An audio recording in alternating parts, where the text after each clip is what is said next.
Old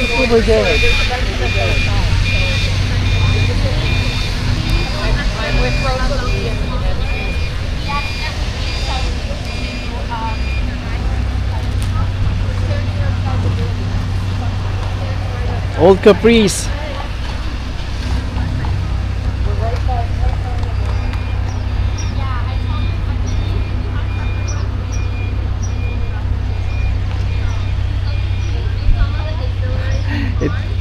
Ito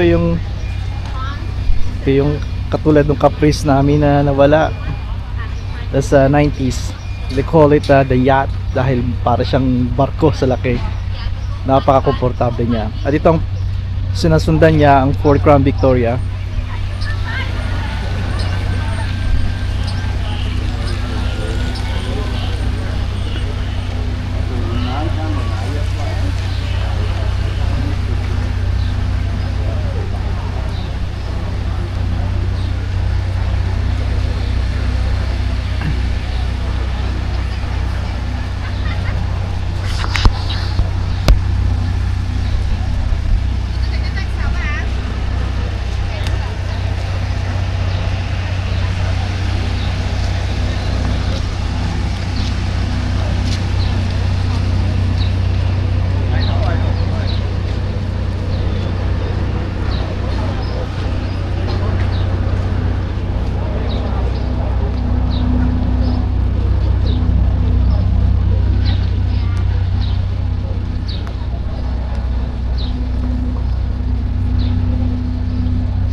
Kaibigan, narito tayo sa Stouffville, sa Bruce's Mills, little village kung saan dinadaos nila yung may event dito para sa mga kabataan, sa mga bata.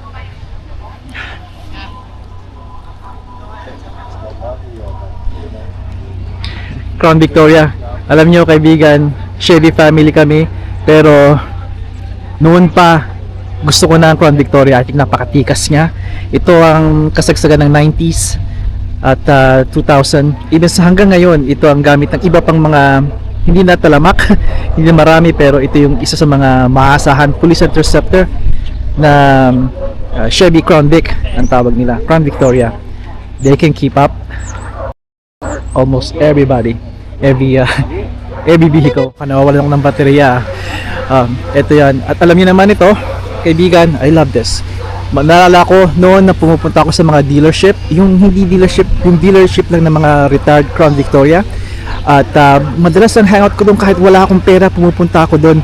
At ito in-auction nga pala kaibigan. Pagsapit nila, pagdating na ng 80,000 miles, niliritiro na ito nila kahit gaano kaganda pa, katikas, kaayos, kalakas. Niliritiro na nila ito at kumukuha ng panibagong sasakyan. At ito nagpupunta sa yung mga dealership, in-auction nila to. At sa auction, kung ako'y dealer, meron akong nagbebenta ako nito, nandun ako sa mga auction. At pag nakuha ko ito, ay ini-strip ko sila, ini-strip ko yung mabibili ko. Ako mananalo sa auction, kaya kailangan pagpupunta ka ron, halos hindi ka manalo unless meron kang pera, dahil may pera talaga dun yung mga magbibid, ma-outbid ka lagi. Yung kanilang strobe lights, yung kanilang mga wangwang, mga anything na may butas, may mga drills yan pa-plug nila yan at i-rewire, tatanggalin nila yung mga radyo at lalagyan nila ng mga ipapatsya nila yon para available at legit sa public uli, sa street, sa civilian driving this car. Pero ito pwede nilang iiwan tong mga accessories nila tulad ng spotlight at itong kanilang itong mount nila sa bumper, itong bull bar nila. Bull bar. At kaibigan, alam niyo naman ito, di ba? Chevy Caprice, ito ay itong sa alam niyo naman na nawala lang Chevy Caprice ko. Sa mga hindi pa nakakapanood, ito ay ang aking ito ang modelo ng aking Caprice. Kita niyo to? See how that bubbles, it bubbles. Okay? At bubble ang tawag namin dito dahil ang pinanggalingan nito ay itong another Caprice, pero ito yung box ito. Pareho silang mabigat, parehong solido. Naalala ko yung Caprice ko. Balikan yung mga videos ko, meron ako nito. They are from the 1990 hanggang 1990 hanggang 96. Ang pinakagusto ko ay 96 na SS Caprice. Actually, Impala pala yun. Magkahawig lang sila, pero ito Caprice. 6 passengers to, 3 sa harap, 3 sa likod. Napakaganda. I bet this is a 350. Nakadalasan sa kanila, 350 engine. At ito kaibigan ay another Caprice, at that's the Dodge. Ito yung mga 1960s, 70s. Ito rin ang 70s. Pag mga kayo ng mga moving, mga little weapon, mga movie ng 90s, ito makikita nyo. At ito, napakaganda niya, no? Dito ako nabibighani talaga. Nalala ko, naglalakad ako sa isang street one time. Binisita ko yung aking kapatid. Alam kong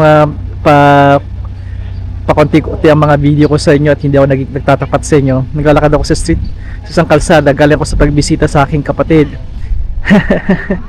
Nalala ko, sa paglalakad ko, may kadiliman, tumigil ang pulis sa akin in spotlight. Tinutukan ako ng spotlight nila. That was they were driving this car, convict. Gusto lang malaman ko saan ako galing, lahat. I remember I was very young. Those were the days na mahirap sa akin. Napakahirap ng kalagayan ko noon. Na I remember minsan police will give me a hard time. Ito sila. Look at that. It just brings back so many memories. I can't believe at this age, nasa point na ako ng masaya ako at may magaganda akong anak, pamilya, at eto, nasa magandang community kung saan tahimik. At yeah, I remember these cars. Okay kaibigan, gusto ko lang itong share nyo. Ito ang iconic, alright? The 60s, alright? 70s, 80s, alright? 90s. True American power, American made cars, alright? Pakalakas. Yun ang bala ko, makakuha ko nito balang araw, makakuha ko ng isang muli itong Chevy Caprice. Look at gaano kaganda niyan. Hindi kayo pwedeng makipagtalo sa akin pag sinabi kong gaano katitikas nila. Ay, di ba? Napakatikas nila. Napakatikas nila kaibigan.